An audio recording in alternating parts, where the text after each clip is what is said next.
கடந்த நவம்பர்லேருந்து railway structure, defence இந்த மாதிரி க்ரீன் எனர்ஜி ஸ்டாக்ஸ் எல்லாம் நல்ல ஒரு 200%, 250%லாம் ப்ராஃபிட் கொடுத்தது. டாடா பவர் ஒரு out performance stock. Tata power நல்ல ஒரு அளவுக்கு ஏறிட்டு இப்போ ஒரு மீடியம் க்ரோத்தில் 200 EMAக்கு மேலே தான் அதுவும் இருக்குது. L&T டெக்னாலஜின்னு சொல்லுவோம். இதனோட இன்வால்மெண்ட் நல்லா இருக்குது. நேற்று எண்ட் ஆஃப் த டேயில் இது 5370 10 ட்ரேடிங் ஆகிட்டு இருக்கு. சப்போர்ட் பார்த்தீங்கன்னா 5120.55. இந்த கடந்த ஒரு மாதத்தில் பார்த்தீங்கன்னா மார்க்கெட் வந்து பெரிய மூவ்மெண்ட் ஒன்றும் கொடுக்கல. இதுக்கு பல்வேறு காரணங்கள். ஒன்று US எலெக்ஷன் ரிசல்ட், அது தொடர்ந்து வரக்கூடிய செய்திகள். இப்போ மார்க்கெட் இந்த திங்கட்கிழமை, திங்கள், செவ்வாய், புதன், வியாழன் 4 நாளையும் ஒரு ரேஞ்ச் பவுண்டுன்னு சொல்லுவாங்க. இந்த பாக்ஸ் தியரின்னு சொல்லுவாங்க. இந்த லெவல் இதுக்கு மேலேயும் கொள்ள, இதுக்கு மேலேயும் கொள்ள, இதுக்குள்ளேயே கட்டுமானத்தின் வலிமை, கட்டிடங்களின் பாதுகாப்பு. ஸ்ரீ துர்கா TMT கம்பிகள். நியூஸ் கஃபே நேயர்களுக்கு வணக்கம். ஒரு 150 ரூபாய் மதிப்பிலேருந்து ஒரு 5000 ரூபாய் வரைக்கும் ஒரு 4 பெஸ்ட்டான ஸ்டாக்ஸை பற்றி டிஸ்கஸ் பண்ண போகிறோம். அது மட்டும் இல்லாமல் இப்போ நடக்கக்கூடிய சம் ஈவெண்ட்ஸ், இந்த ஈவெண்ட்ஸ்னால மார்க்கெட்டில் என்ன மாதிரியான அஃபெக்டட் ஆக போகுது, அதே மாதிரி மார்க்கெட்டில் என்ன மாதிரியான சப்போர்ட் கிரியேட் ஆக போகுது அப்படின்னு நிறைய விஷயங்கள் கேட்டு தெரிஞ்சுக்கிறதுக்காக wealth management advisor mister Kovai Viswanathan அவர்களை இன்றைக்கி நிகழ்ச்சிக்கு இன்வைட் பண்ணியிருக்கோம். சார் வணக்கம். வணக்கம் வெங்கட்பையன் சார். ஸ்டாக்ஸ் வாங்குறது நம்ம நிறைய அடிக்கடி பேசிகிட்டே இருக்கிறோம். இந்தந்த ஸ்டாக்ஸ் எது பெட்டராக இருக்கும் அப்படிங்கிற மாதிரி. நம்ம சின்ன 4 ஸ்டாக்லேருந்து முத்தான 3 ஸ்டாக்ஸ்ன்ட்டு இப்படிலாம் எடுத்திருக்கோம். இப்போ என்னென்னா கொஞ்சம் மல்டியாசம் ஸ்டாக்ஸ் அப்படின்னா எதை சூஸ் பண்ணலாம்? ஏன்னா எல்லா வியூவர்ஸ்க்குமே என்னென்ன பட்ஜெட் அப்படின்னு ஒன்று இருக்கும். ஸோ என்னோட இந்த மாதத்தில் என்னால் இந்த ஒரு ஸ்டாக்ஸ் வாங்கலாம், இல்லை இந்த வாரத்தில் இப்படி ஒரு ஸ்டாக்ஸ் வாங்க போகிறோம், பட் என்னோட பட்ஜெட் இவ்வளோ தான் அப்படிங்கிறப்ப ஒரு 100 ரூபா 150 ரூபா ஸ்டாக்ஸ் வரைக்குமே பிளான் பண்ணுவாங்க. அதே மாதிரி கொஞ்சம் ஒருத்தான ஸ்டாக்ஸில் இன்வெஸ்ட் பண்ணணும் அப்படிங்கிறப்ப ஒரு 4000 ரூபா 5000 ரூபா வரைக்கும் கூட ஒரு ஸ்டாக்ஸ் சூஸ் பண்ணுற வியூவர்ஸ் இருக்காங்க. ஸோ அதனால் எனக்கு ஒரு 4 ஸ்டாக்ஸ் பெஸ்ட்டான ஸ்டாக்ஸ் இந்த டைமில் வாங்குறதுக்கு ரைட்டான ஸ்டாக்ஸாக ஒரு 150 ரூபா பட்ஜெட்லேருந்து ஒரு 5000 ரூபா பட்ஜெட் வரைக்கும் இந்த டைமில் என்ன ஸ்டாக்ஸ் கன்சிடர் பண்ணலாம் சார்? பொதுவாக எல்லாருக்குமே விரும்பி வாங்கிய ஸ்டாக்கு, ஃபெமிலியரான ஸ்டாக்கு. இப்போ முதல்ல ஒன்று சொல்கிறேங்க, ரயில்வே செக்டார் ஸ்டாக். கடந்த நவம்பர்லேருந்து ரயில்வே ஸ்ட்ரக்சர், டிஃபென்ஸு இந்த மாதிரி க்ரீன் எனர்ஜி ஸ்டாக்ஸ் எல்லாம் நல்ல ஒரு 200%, 250%லாம் ப்ராஃபிட் கொடுத்தது. இந்த HIL, BEL இந்த மாதிரி ஸ்டாக்ஸ் எல்லாம் ஒரு சடனாக என்னாச்சு, அதிலேருந்து கீழே இறங்கி இப்போது 20%, 25% இறங்கி அந்த 200 EMAன்னு சொல்கிறாங்க பார்த்தீங்களா, அதுக்கு கீழேயும் போயிட்டு இப்போ கரெக்டாக அந்த 200 EMA ரேஞ்சுக்கு மேலே ட்ரேட் ஆகிட்டு இருக்கிற ஸ்டாக்கு சொல்கிறேன். அதில் IRFC, எல்லாருமே மேக்ஸிமம் IRFC ஸ்டாக்கு ஒரு ஃபெமிலி ஸ்டாக்கு தான். ஆனால் நல்ல பாட்டம் கொடுத்து இப்போ நல்ல பவுன்ஸ் பேக் ஆகிருக்கு. பவுன்ஸ் பேக் ஆகிருக்கும்போது நேத்திக்கு end of the day stock price பார்த்தீங்கன்னா 164 ரூபா 91 பைசா நேத்திக்கு. இப்போத்த லெவலில் நீங்கள் இன்வெஸ்டராக இருந்தால், ட்ரேடராக இருந்தால் என்ன செய்யணுங்கிறதுக்கு ஒரு சின்ன ஒரு வழிகாட்டல் சொல்கிறேன். Not recommendation of the stock. இப்போது நீங்கள் இன்வெஸ்டராக இருந்தால் ஈவன் இந்த விலையில் கூட நீங்கள் வாங்கலாம். பட் பார்ட்டாக வாங்குங்க. சப்போஸ் ஒரு 1 லேக் இருந்தாலும் ஒரு 20,000 ரூபாய்க்கு வாங்குங்க.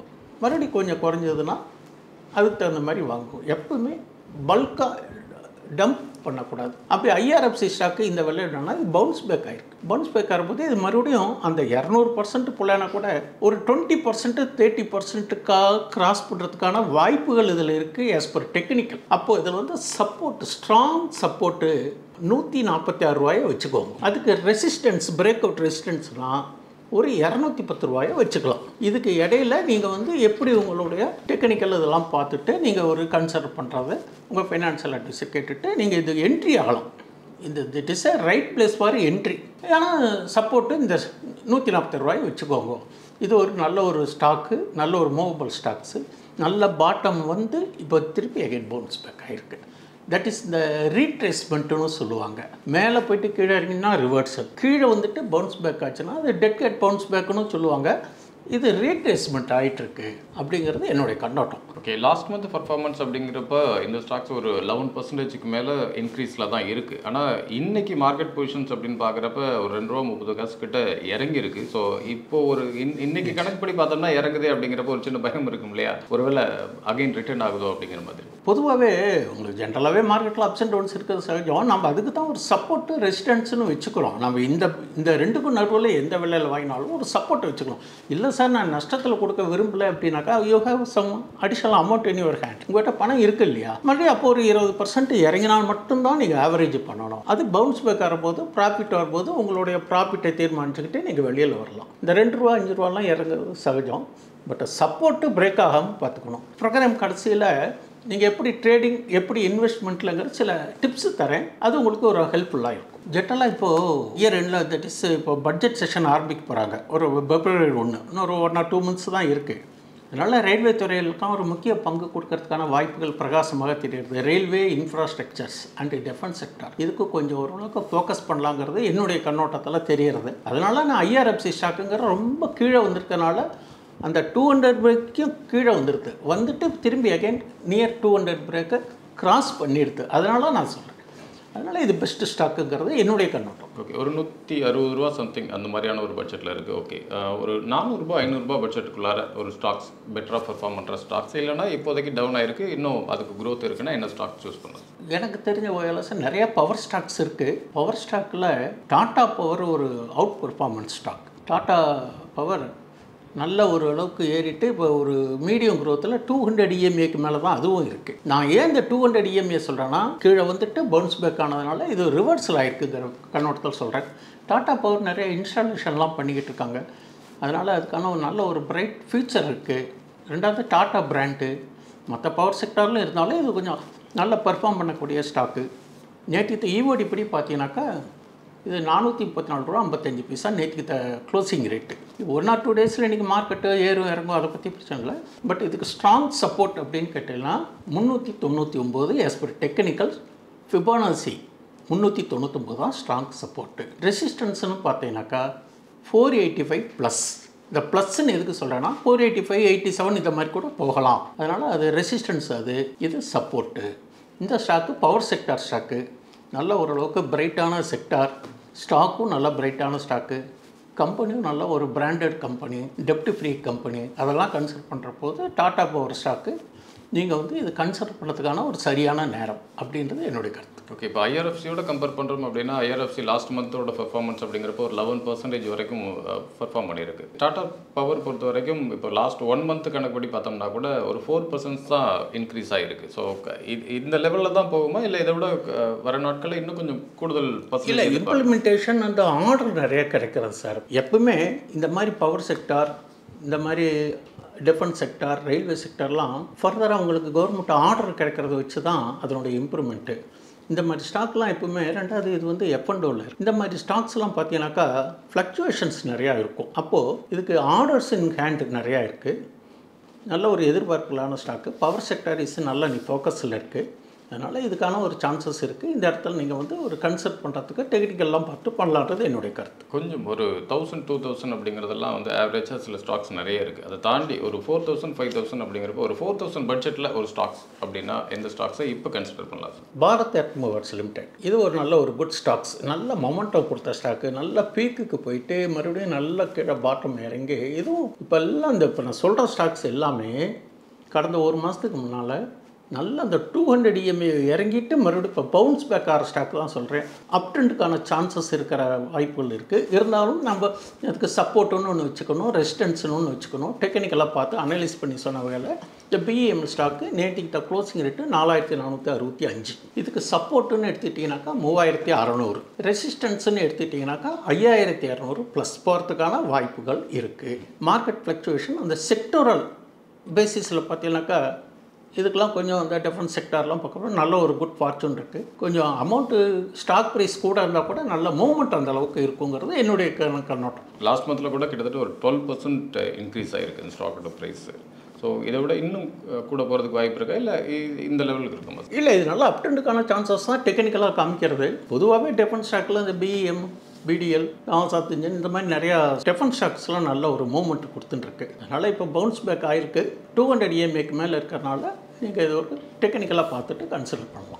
அடுத்ததாக ஃபைனலாக அந்த 5000 பட்ஜெட் அப்படிங்கிறது ஒரு 5000 ரூபாய்க்கு ஒரு நல்ல ஒத்தான ஸ்டாக்ஸ் இந்த டைமில் இப்போதைக்கு கன்சிடர் பண்ணலான்னா அது ட்ரேடர்ஸ்க்காக இருக்கட்டும் ஆர் இன்வெஸ்டர்ஸாக இருக்கட்டும் 2 பேருக்குமே பெஸ்ட்டான ஒரு ஸ்டாக்ஸ் கன்சிடர் பண்ணலாம், எதை பண்ணலாம்? நீங்கள் இன்வெஸ்டராக இருந்தாலும் சரி, ட்ரேடராக இருந்தாலும் சரி, ஸ்விங் ட்ரேடிங்காக இருந்தாலும் எல்லாத்துக்குமே ஒரு சப்போர்ட் பேசிஸ் ரெசிஸ்டன்ஸை நீங்கள் ஃபார்ம் பண்ணி உங்களுக்கு என்ன டார்கெட் வேணும், ஒவ்வொன்றுக்கும் ஒரு டார்கெட் இருக்குது. இன்ட்ராடேனா ஒரு 1.5% வச்சுக்கலாம், ஸ்விங் ட்ரேடிங்னா ஒரு 5 to 6% வச்சுக்கலாம். அது மாதிரி வேல்யூ கூடங்கிறதுனால நீங்கள் வந்து ஐயோ இது வேல்யூ கூடவே அப்படிங்கிறதுல இது 5 ஸ்டாக் வாங்கலாம், மற்ற 300 ஸ்டாக்கு 100 வாங்குகிற இடத்துல இது வாங்கலாம். இதுக்கு தகுந்த மாதிரி மூமெண்ட் இருக்கும்.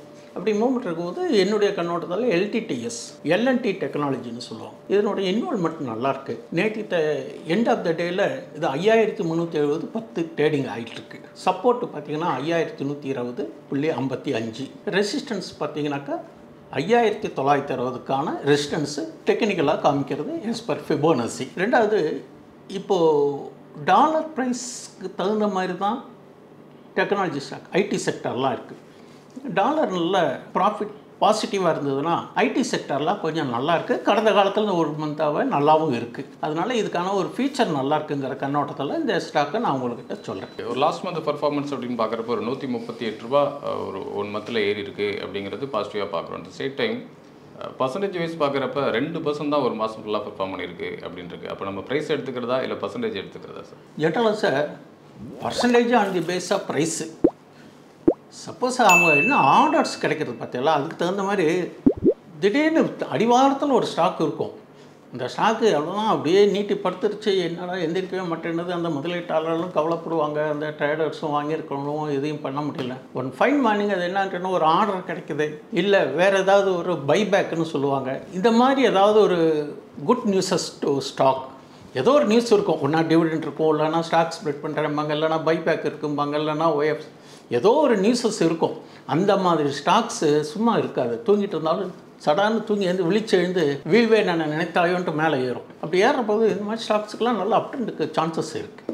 ஓகே, அது மாதிரி நீங்கள் சொல்கிற மாதிரி நியூஸ் பேஸஸில் சம் ஸ்டாக்ஸுக்கு அப்படிங்கிறத தாண்டி ஜென்ரலாகவே சம் ஈவெண்ட்ஸ்ன்னு இருக்குது இல்லையா? இந்த மாதிரி ஈவெண்ட்ஸ் நடக்கிறப்ப டேரெக்டாக மார்க்கெட் அஃபெக்ட் ஆகிறத நம்ம பார்க்குறோம். ஏற்கனவே மார்க்கெட் வந்து ஒரு ஆசோலேஷன்லேயே போயிட்டே இருக்குது கொஞ்சம் நாட்களாகவே. இந்த டைமில் இந்த ஈவெண்ட்ஸ்லாம் நடக்க போகிறதுனால மார்க்கெட்டில் சம் அஃபெக்ட்ஸ் ஏற்படும். அது அஃபெக்டாக இருக்கலாம் ஆர் சப்போர்ட்டடாக கூட இருக்கலாம். அந்த மாதிரி என்ன ஈவெண்ட்ஸ் இப்போ கரண்ட்லி ரெடியாக இருக்குது சார்? இப்போ பொதுவாகவே ஒரு டேட்டா என்ன சொல்கிறாங்கன்னு கேட்டிங்கன்னா, கடந்த அக்டோபர் மாதத்தை விட நவம்பர் மாதம் ஜென்ரலாக வந்து ஜனவரியிலேருந்து ஃபாரின் இன்வெஸ்டர்ஸு எல்லாம் விற்றுட்டு வெளியில் போகிறாங்கன்னு சொல்கிறாங்க. ஆனால் கூட மியூச்சுவல் ஃபண்ட்ஸினுடைய இன்வெஸ்ட்மெண்ட்டு அக்டோபரை விட ஒரு கணிசமான தொகை குறைஞ்சிருக்கு. இந்த கடந்த ஒரு மாதத்தில் பார்த்திங்கன்னா மார்க்கெட் வந்து பெரிய மூவ்மெண்ட் ஒன்றும் கொடுக்கல.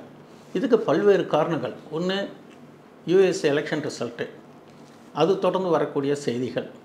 ரெண்டாவது, ஜியோ பொலிட்டிக்கல் டென்ஷன். நம்ம RBI பாலிசி ரேட்டு ரிவைஸ் பண்ணுமா பண்ணாதான்.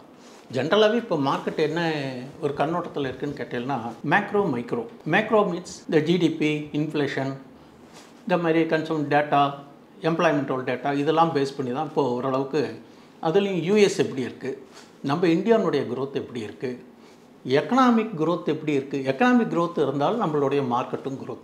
ஜிடிபி இந்த மாதிரி ப்ரைஸ், இன்ஃப்ளேஷன் இதெல்லாம் அதிகம் இருப்போது நம்மளுடைய ருப்பி வேல்யூ அதுக்கு தகுந்த மாதிரி ரிவைஸ் ஆகும். அப்ரிசியேஷன் டெப்ரிசியேஷன் இருக்குது. இது வந்து டாலருக்கு தகுந்த மாதிரி மாறக்கூடியது. இப்போ ஒன்றுக்கு ஒன்று லிங்க் இருக்குது. இப்போ இருக்கிற ட்ரெண்டில் பார்த்திங்கன்னா சமீப காலத்தில் வரக்கூடிய நாட்களில் 2-3 ஈவெண்ட்ஸ் முக்கியமாக கவனிக்க வேண்டியதாக இருக்குது. இப்போ மார்க்கெட் இந்த திங்கக்கிழமை, திங்கள், செவ்வாய், புதன், வியாழன் 4 நாளையும் ஒரு ரேஞ்ச் பவுண்டுன்னு சொல்லுவாங்க. இந்த பாக்ஸ் தியரின்னு சொல்லுவாங்க. இந்த லெவல் இதுக்கு மேலேயும் கொள்ள, இதுக்கு மேலேயும் கொள்ள, இதுக்குள்ளேயே மூமெண்ட் கொடுத்துட்ருக்கு. போத் ஆப்ஷன்ஸ் எல்லாரும், ஆப்ஷன்ஸ் பையரோ அல்லது F&Oவோ யாருமே ஒரு ப்ரெடிக்ட் பண்ண முடியாத ஒரு சூழ்நிலையை இந்த 3-4 நாளாக கொடுத்துட்ருக்குன்னா மார்க்கெட் எக்ஸ்பெக்டிங் சம் நியூஸ். இதுக்கு தகுந்த மாதிரி தான் அதனுடைய எஃபெக்ட் இருக்கும். இப்போது நமக்கு லேட்டஸ்ட்டாக இன்ஃப்ளேஷன் டேட்டா வரணும். US இன்ஃப்ளேஷன் டேட்டா அடுத்த வாரத்தில் FOMC மீட்டிங் இருக்குது 18ஆம் தேதி. இதுக்கு அப்புறம் இன்னொரு முக்கியமான செய்திகள் ஒன்று இருக்குது. நவம்பர் 20 இந்த நிஃப்டி, பேங்க் நிஃப்டிக்கெல்லாம் இந்த லாட் சைஸு ஒரு நியூஸ், அது எஃபெக்ட் கொடுக்குறாங்களா என்னன்னு தெரியல. அது கொடுக்குறப்ப அதனுடைய தாக்கம் கொஞ்சம் இருக்கும். இதுக்கெல்லாம் மேலே இப்போது ஃபாரினர்ஸ் எல்லாம் வந்து கிறிஸ்மஸ் அண்டு நியூ இயர் ஒட்டி எல்லாம் அவங்க ஊருக்கு போகிற டைம். அதனால் மார்க்கெட்டு இப்போது என்னுடைய கண்ணோட்டத்தில் அக்ரஸிவ் பையிங்க்கு சான்சஸ் கொஞ்சம் குறைவு. மார்க்கெட் இப்படி கொஞ்சம் ஒரு குறிப்பிட்ட லெவலில் ரேஞ்ச் பவுண்டுன்னு சொல்கிறாங்க இல்லையா, இந்த ரேஞ்ச் பவுண்டில் தான் போய் வந்துக்கிட்டு இருக்கும்.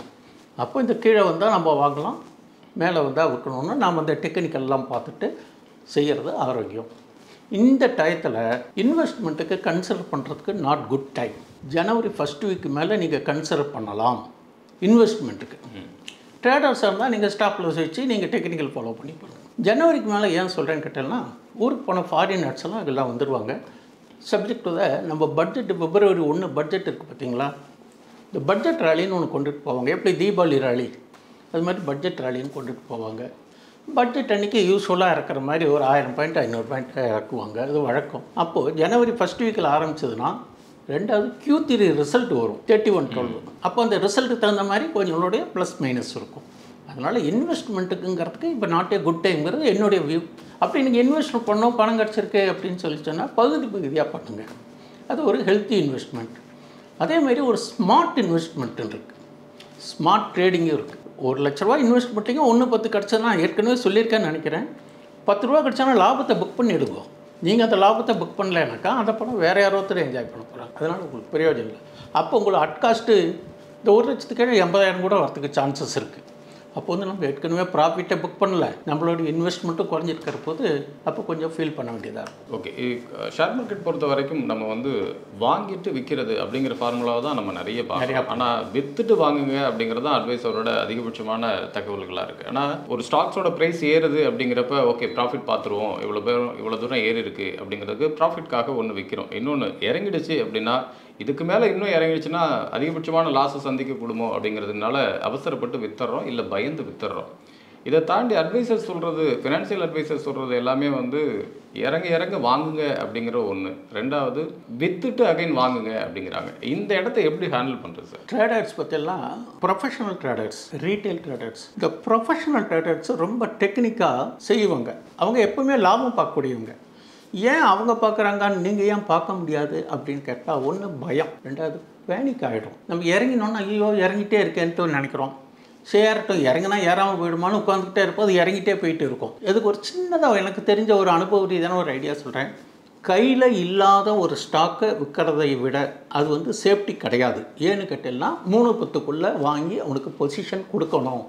சப்போஸ் டெக்னிக்கல் கிளிச்சஸ் ஏதாவது வந்ததுன்னா நீங்கள் வாங்கி கொடுக்க முடியவில்லை என்றால் பெனால்ட்டி வரும். உங்கள்கிட்ட நான் சின்ன ஒரு எக்ஸாம்பிளுக்கு சொல்கிறேன். ஏதோ ஒரு ஸ்டாக், ஃபார் எக்ஸாம்பிள் ஒரு ஸ்டேட் பேங்க் ஸ்டாக்கு ஒரு 50 யூனிட் வச்சுருக்கீங்க. நீங்கள் வாங்கினது ஒரு ₹850 வாங்கிட்டீங்க. அப்போது மறுநாள் 840க்கு வந்துடுது.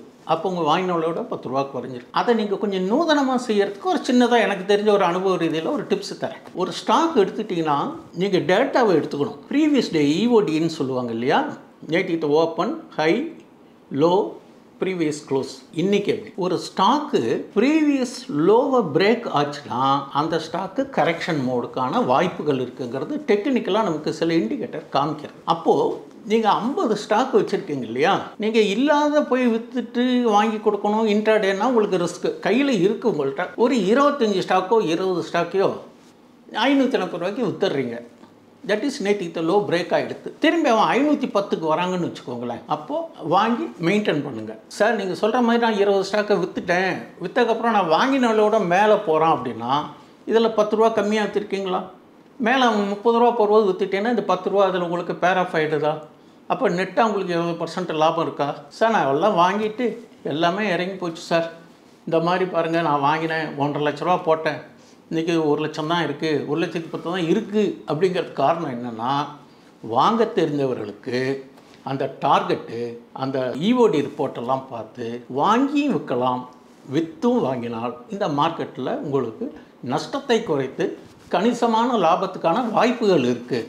நிறைய இண்டிகேட்டர்ஸ் இருக்குது. நிறைய பிளாட்ஃபார்மில் பார்த்தீங்கன்னா இந்த GTT ஆர்டர்லாம் சொல்லியிருக்கேன். இந்த GTT ஆர்டர்லாம் நீங்கள் போட்டு வைங்க, ஸ்டாப் லாஸிங் போட்டு வைங்க. நீங்கள் 50 வாங்கியிருக்கீங்கன்னா 40க்கு போட்டு 20க்கு போட்டு வைங்க, மீதி 30க்கு டார்கெட்டை இது என்ன குறைச்சிருக்கீங்களோ அதை சேர்த்து போடுங்க. அப்போ எது வந்தாலும் அது ஆகிடும். இது மாதிரி கொஞ்சம் ப்ரீ பிளானிங்காகவும் ஒரு ஸ்டாக்கை வாங்கிட்டோங்கிறது இல்லாமல் டெய்லி அதை பார்க்கணும். ப்ரீவியஸ் டேனுடைய EOD எடுத்து லோ பிரேக் ஆகாமல் இருக்கான்னு பார்க்கணும். அப்போ ப்ரீவியஸ் டே லோவை ஒரு ஸ்டாப் லாஸ் மாதிரி வச்சுக்கிட்டு நீங்கள் வந்து நூதனமாகவும் செய்யலாம் அப்படிங்கிறது என்னுடைய ஒரு சின்ன ஒரு ஆலோசனை. இன்றைக்கி நிகழ்ச்சியில் கலந்துக்கிட்டு ஒரு பர்டிகுலராக 4 ஸ்டாக்ஸ் கன்சிடர் பண்ணுறதுக்காக ஒரு 4 ஸ்டாக்ஸ் சொல்லியிருக்கீங்க. அது மட்டும் இல்லாமல் மார்க்கெட்டில் நடக்கக்கூடிய ஈவெண்ட்ஸ், இதனால் மார்க்கெட்டில் என்ன மாதிரியான அஃபெக்ட் ஏற்படும் அப்படிங்கிறதையும் சொல்லியிருக்கீங்க. இன்றைக்கி நிகழ்ச்சிக்கு வந்து மிக்க நன்றி சார். ரொம்ப நன்றி சார். இப்போ கன்சிடர் பண்ண இந்த 4 ஸ்டாக்ஸ் அப்படிங்கிறது டெக்னிக்கலாக என்ன வேவில் இருக்குது அப்படிங்கிறது மட்டும்தான் நம்ம எக்ஸ்ப்ளனேஷன் கொடுத்துருக்கோம். ஸோ அதை தாண்டி இதை கன்சிடர் பண்ணலாமா வேணாமா அப்படின்னு டிசைட் பண்ண போகிறது நீங்கள் தான். உங்களோட பர்சனல் அட்வைசர்ஸ் யாராவது இருக்காங்க அப்படின்னா அவங்கள்ட்ட டிஸ்கஸ் பண்ணிவிட்டு அதுக்கப்புறமா இந்த முடிவு எடுங்க. லாஸ்ட் டைம் வீடியோவில் கூட ஒரு கமெண்ட் பண்ணியிருந்தீங்க, நீங்கள் சொன்னதுனால இந்த ஸ்டாக்ஸ் வாங்கினேன் இப்போ இறங்கியிருக்கு அப்படின்னு. நீங்கள் சொன்னதுனால இல்லை, நீங்களும் சொன்னதுனால நான் அதை வாங்கினேன் அப்படின்னு கூட இருக்கலாம். நீங்கள் சொன்னதுனால வாங்கினேன் அப்படின்னு எக்காரணம் கொண்டும் அந்த முடிவை எடுக்காதீங்க. ஸோ டெக்னிக்கல் எக்ஸ்பர்ட் உங்களுக்கு ஒரு லீட் தான் கொடுக்குறாங்க. அந்த லீடை வச்சுட்டு இதை நம்ம கன்சிடர் பண்ணலாமா வேணாமாங்கிற அந்த டிசைட் மட்டும் பண்ணுங்கள். மீண்டும் மற்றொரு நிகழ்ச்சியில் சந்திப்போம். வணக்கம். இந்த வீடியோ உங்களுக்கு பிடிச்சிருந்தா லைக் பண்ணுங்க, ஷேர் பண்ணுங்க, கமெண்ட் பண்ணுங்க. மறக்காம பெல் பட்டனை கிளிக் பண்ணிட்டு சப்ஸ்கிரைப் பண்ணிடுங்க.